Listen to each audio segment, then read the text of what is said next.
साथियों नमस्कार। आज मुझे लगा आप लोगों के सामने एक छोटी सी वीडियो में लाऊं और आप लोगों से बात करूं, क्योंकि मेरी थोड़ा सा स्वास्थ्य खराब है। 3-4 दिन से मुझे फीवर चल रहा है। आप लोगों से निवेदन है कि ईश्वर से प्रार्थना करिए मैं स्वस्थ रहूं, व्यस्त रहूं और मस्त रहूं। चूँकि आवाज़ भी बहुत अच्छी नहीं निकल पा रही है, पर इस आवाज़ में भी एक रिकॉर्डिंग हो जाए ताकि याददाश्त रहे कि मेरी ऐसी आवाज़ हुई थी। साथियों, आज मैं आप लोगों के सामने आया। आज हमारी ऑल इंडिया फेडरेशन की एक बैठक दिल्ली में थी। उस बैठक में मैं दुर्भाग्यवश नहीं पहुंच पाया, क्योंकि हमारे यहाँ 8वां वेतन को लेकर हमारे शासन में सुझाव मांगे जा रहे हैं और लगातार हम इस पर कार्य कर रहे हैं अपने उत्तर प्रदेश के लिए। और उत्तर प्रदेश को उत्तम प्रदेश बनाने के लिए लगातार हम और हमारे साथी सब प्रयासरत हैं। और ईश्वर ने चाहा तो हम लोग बहुत जल्दी सरकार से बहुत सारी चीज़ें अचीव कर लेंगे, हमको मिल जाएंगी।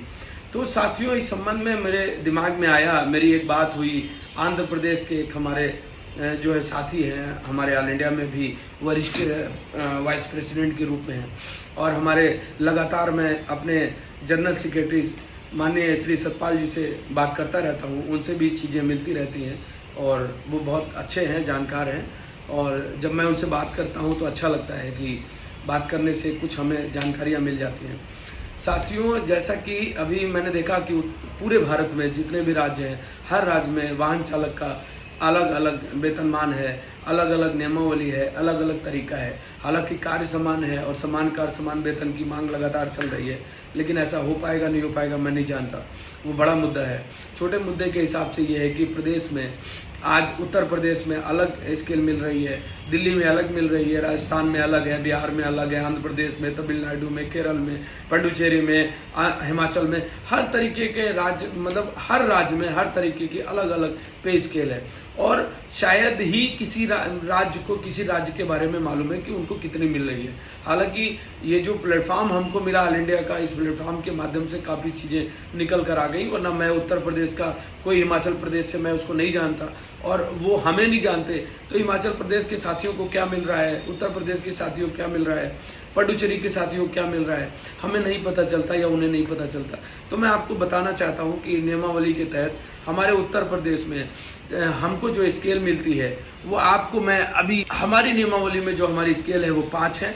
स्टार्टिंग हमारी 1900 से होती है और उसके बाद हमारी दूसरी, मैं आपको ग्रेड पे के बारे में बता रहा हूँ। पे बैंड अलग चीज़ होती है, पे बैंड का सिस्टम अलग रहता है। मैं ग्रेड पे के बारे में बता रहा हूँ। ग्रेड पे हमारा 1900 से हमारा बंदा भर्ती होता है उत्तर प्रदेश में, और उसके बाद आप ये माने कि जो हमारी भर्ती होती है वो 9, 15, 18, 19 के हैसियत से होती है। यानी 9 साल की नौकरी करने के बाद हमको जो मिलता है वो 2400 मिलता है। और 2400 जैसे ही 9, 15 यानी 3 साल और पूरे करते हैं हम, 6 साल और पूरे करते हैं हम, 15 साल पे पहुंचते हैं तो हमें 2800 मिलता है। और ये ग्रेड पे है। और 2800 के बाद जैसे ही हमारा 3 साल पूरा होता है हमें 4600 मिलता है। और 4600 के बाद जैसे ही हमारा 1 साल संतोषजनक कार्य पूरा होता है, यानी हम 19 साल में पहुंचते हैं, उस वक्त हमको विशेष वेतन 4600 मिलता है। ये है हमारे यहाँ का उत्तर प्रदेश का ग्रेड वेतन। अब ग्रेड वेतन के बाद जो पे बैंड है वो लगता है, और साथ में जो लगती है सैलरी वो बनती हो, उसको मैं बनाऊंगा तो बड़ा वीडियो बनेगा। फिलहाल मैं ग्रेड पे की बात कर रहा हूँ। तो ये जो ग्रेड पे है ये किसी राज्य में मैंने सुना कि 2800 पर ही लिमिट है, किसी राज्य में जो है ये 5400 तक जाती है, लेकिन इसका कोई प्रमाण, कोई साक्ष्य मेरे पास नहीं है। तो मैं ऑल इंडिया के समस्त पदाधिकारियों से और समस्त प्रदेश के प्रदेश अध्यक्षों को और माननीय महामंत्री जी से हाथ जोड़कर निवेदन करता हूं, और ये आग्रह करता हूं, ये निवेदन करता हूं कि आप लोग प्लीज़ एक ग्रुप ऐसा हो, जैसे ऑल इंडिया का ग्रुप है या कोई और नया बना लिया जाए, या जो बने हैं उन्हीं में से किसी से चूज कर लिया जाए, जिसमें फिर मैं बोल रहा हूँ कि गुड मॉर्निंग, गुड नाइट और धार्मिक पोस्ट और जो हमारे त्यौहार हैं उनके पोस्ट को छोड़कर, बर्थडे पार्टी को छोड़कर इस तरीके के आदेश डाले और उससे हम उसको निकाल ले। चाहे उसमें हमारे प्रांत जो प्रदेश अध्यक्ष हैं और प्रदेश जो महामंत्री हैं वही जुड़े रहें, या सभी को जोड़कर चला जाए कि सभी को जानकारी मिल जाए, क्योंकि जानकारी जितनी फैलाई जाती है उतना ज़्यादा उसका जो है फायदा मिलता है। दूसरी बात, कि हर बंदा डाल देगा, जब अपनी अपनी नियमावली को डाल दे तो हमें पता लग जाएगा कि इस राज्य में कितनी है।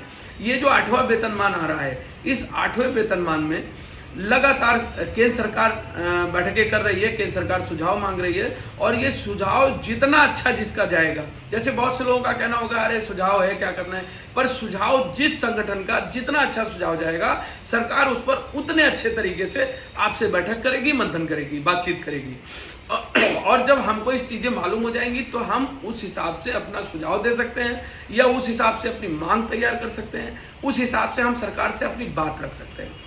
तो मैं आप लोगों से यह अनुरोध करता हूं कि सबसे पहले अपनी नियमावली, अपनी नियमावली संगठन ग्रुप में डालें, क्योंकि ऐसी नियमावली जो आपकी सर्विस नियमावली है, जो आपकी स्केल नियमावली है, वो एक ही होती है लगभग। मेरे उत्तर प्रदेश में तो एक है, क्योंकि मेरी जो सर्विस नियमावली है, जो कर्मचारी राज्य कर्मचारी नियमावली होती है वो अलग है, जो वाहन चालक नियमावली होती है वो अलग है। तो वाहन चालक जो नियमावली है उसी में हमको भर्ती करने का, हमें रिटायर्ड करने का, हमें कैसे सैलरी प्रमोशन होगा, सारी चीजें अंकित होती हैं। तो वो चीजें आप ग्रुप में डाल दें, और जिससे मैं भी डाल दूंगा, जिससे हमारे साथियों को ये पता लग जाए कि किस राज्य में किस प्रकार से कितनी सैलरी मिल रही है। हम ये बात समझ सकते हैं कि हमारे भारत देश में विभिन्न प्रकार की भाषाएं हैं, जो अन्य भाषाओं में चीजें रहती है उसे हम कन्वर्ट कर लेंगे, चूंकि आजकल गूगल का जमाना है, और हिंदी तो जानने वाले बहुत से लोग हैं, पर बहुत सारी कन्नड़ भाषा है या बहुत सारी भाषाएं हैं जिनको हम समझ नहीं पाते। तो हमारे पास गूगल का एक ऐसा माध्यम है जिसमें हम उसको डालते हैं और वो हिंदी वर्जन हमको निकल आता है, इंग्लिश का या किसी भी भाषा का। हम जिस भाषा में जानकार होते हैं उस भाषा की हमें जानकारी मिल जाती है। तो वीडियो चूंकि लंबी हो रही है और अभी इसी मुद्दे पर मैं बात करना चाह रहा हूँ, बाकी का आगे हम फिर आपके सामने साझा करेंगे अपनी वीडियो। तब तक के लिए नमस्कार। और एक चीज, नमस्कार से पहले, अगर इस वीडियो में किसी को व्यक्तिगत या संगठनात्मक या सरकार या किसी भी सदस्य को किसी भी प्रकार की ठेस पहुंच रही हो, या वीडियो अच्छी न लग रही हो, या वीडियो से किसी प्रकार की कोई शिकायत हो, तो उसके लिए मैं पहले से आप लोगों से हाथ जोड़कर क्षमा प्रार्थी हूँ। जय संघ, जय महासंघ।